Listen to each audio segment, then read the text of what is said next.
Hello, I'm Patrick Reams with Comtech Advisory. Today we're visiting with Mr. Doug Wendler, EVP and Chief Client Officer of OpenLink.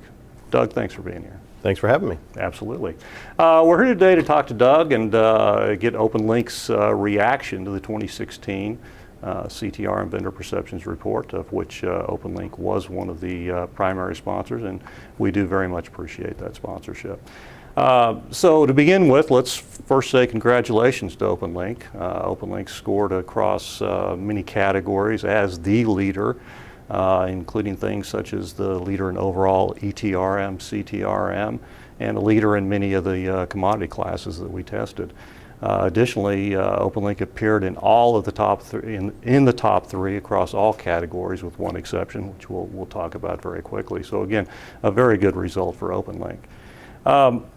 But I suppose it's not surprising, because it does fall in line with the results that we've seen previously in these types of studies, where OpenLink continuously maintains a leadership position across many categories in the marketplace. In fact, over the last 5 to 10 years, that leadership position has been almost unchanged to a large degree. So how has OpenLink been able to maintain that particular lead in the marketplace when we've seen many of your competitors rise and fall over the last 5 to 10 years? Yeah, well, I think it's just kind of the fundamentals. So the company was started over 20 years ago with great people, and we've developed great products that are very relevant to the market, and we have a team of people that really understands where the market's going and what the needs are. Over that period of time, we've built up a kind of a marquee customer list as well, and that provides a foundation that's really solid. So we've been able to leverage that, and we try to treat our customers right and win our fair share, I guess. And it's worked out well so far. Yep. One of the areas that you didn't test as well, the one area that you weren't in the top three, was in terms of cloud delivery. And I do know that OpenLink has been making some progress in that area, but clearly there's some investments or some work in terms of market perception that still need to take place. Where is OpenLink in the process of kind of delivering on a cloud model?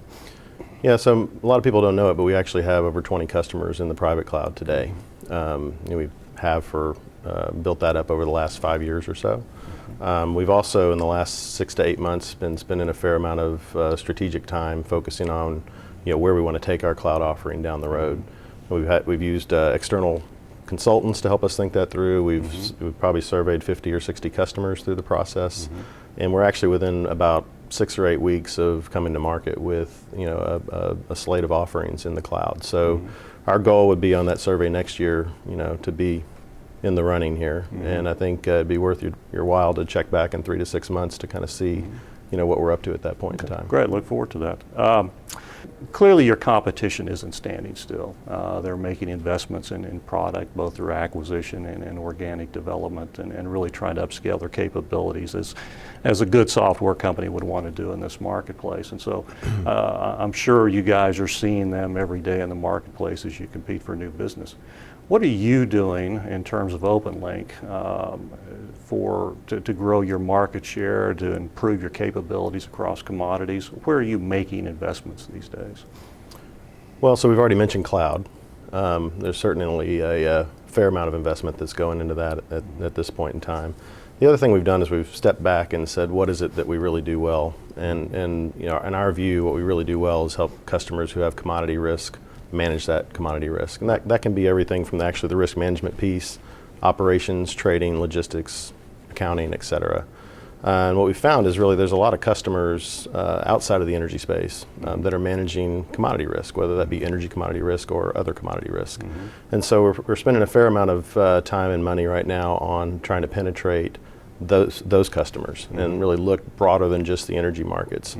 Obviously, we'll continue to invest in the energy markets where we've really laid down a good footprint over the years. Right. But as far as expansion, that's what we're looking at right now. Okay.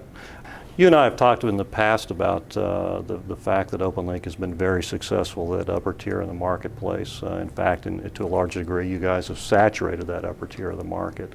Also in our conversations, you've mentioned that you've come forward with a product that would provide kind of a mid-tier solution, more affordable, smaller footprint. and have really been working at marketing that and selling that. Can you bring us up to date on the success that you've had with it? So actually we've done pretty well in that space. And the good news is we really haven't had to rebuild product to pull it off. It's really been more about how we go to market, how we bundle or package the offering, and then given that it's generally a smaller footprint than what we've done for some of the tier ones, it ends up being at a more competitive price point. The second thing I'll just mention again, the cloud. I mean, we think the cloud is going to bring us a whole new avenue into that tier of the market to where we're more cost competitive, certainly on a TCO basis in that scenario. Okay, great. Appreciate your time, Doug. Absolutely. It's always good to catch up with you, and Likewise. Always enjoyable. So that's it for us today. Look for additional videos on the ctrmcenter.com or on our corporate website at comtechadvisory.com. Thanks a lot.